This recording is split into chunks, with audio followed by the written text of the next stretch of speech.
Now let's look at how we can enhance actions to make them more user-friendly, especially if you're going to share them with other people. In one of the other lessons that is part of the complete guide, we had one called Advanced Retouching. And in that lesson, I used an action that comes with that lesson that was called frequency separation. And I have that action here, and you can see all the steps that are contained within. The problem is not everybody is going to be using an action within a few days of creating it. It might be a year before you end up deciding you need to use an action again. And so if I happen to have that action that came with the advanced retouching lesson, when you played it, it did something and Gaussian blur came up. And if you start applying this action a year after you acquired it, you might not remember what are you supposed to do when Gaussian blur comes up.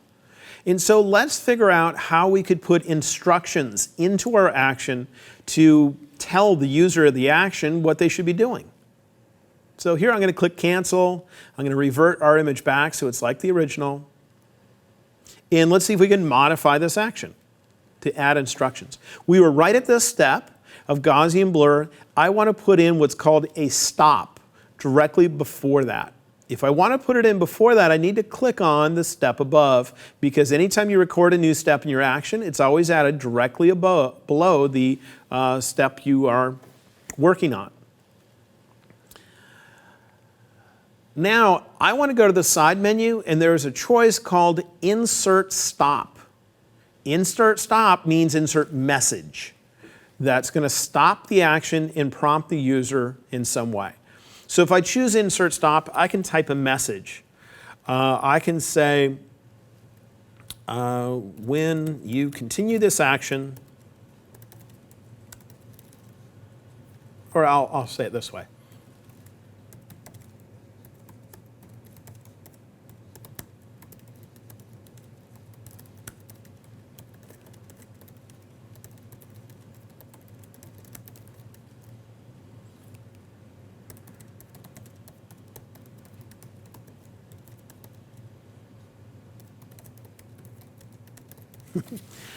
Anyway, I'm telling them in this particular action what you're supposed to do is blur the image until just the fine detail goes away, but you can still recognize objects, and so I somewhat worded that.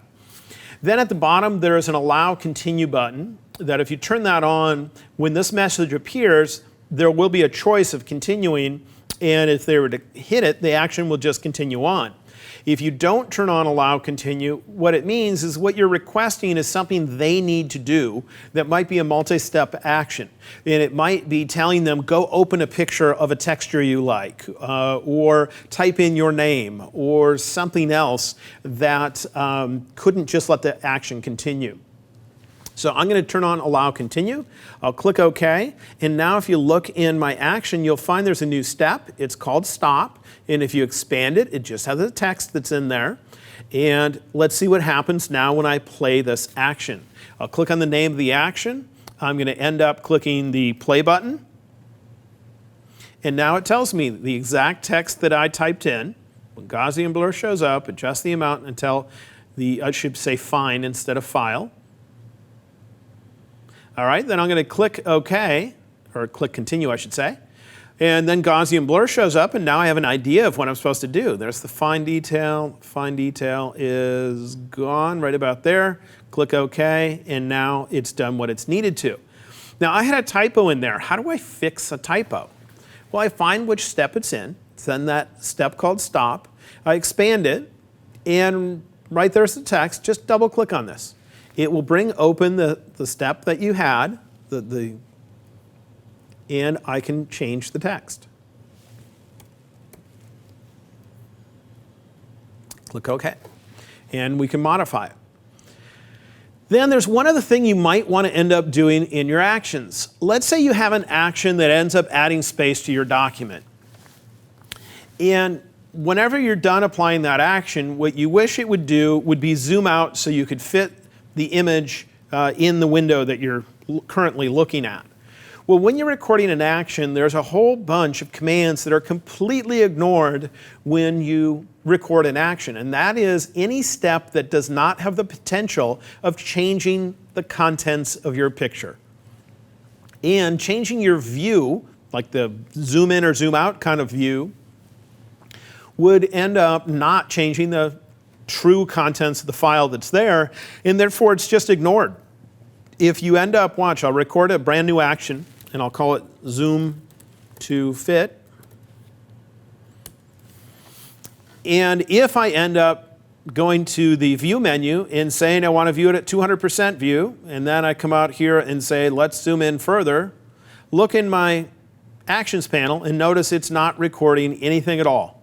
Or if I use keyboard shortcuts like Command 0 to zoom out, not recorded at all, because that doesn't change the contents of the file, and therefore the actions panel ignores it.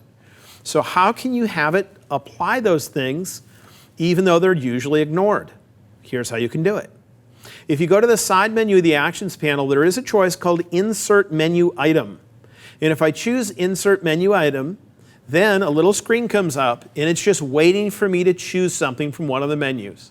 If I go to the window or view menus and I choose Fit on Screen, now it just wrote down the name of whatever I chose from a menu. I click OK, and now that's a step in my action. An instance of when you might want to do that is, let's say that one of the steps in your action sharpens an image. Well, in order to see sharpening, you shouldn't be zoomed out in your picture. You really should be viewing it at 100% view to actually see the effect of that sharpening. So why not have a step in your action that inserts a menu item, and it just has you go to the view menu and choose 100% view. That means you're seeing all the detail in the image. Then after it goes beyond the step that sharpens your picture, if it's asking you for settings for the sharpening, that is, then afterwards, again, insert menu item and tell it to fit on screen at the end of the action. So it doesn't end up being zoomed in all the way on your image. So actions take a while to get used to, and there's a lot of troubleshooting involved, but I find it's really worth it for anything that's either repetitive, extremely complex, or something where you're just not going to remember the steps. Then see if it's something you might be able to record as an action.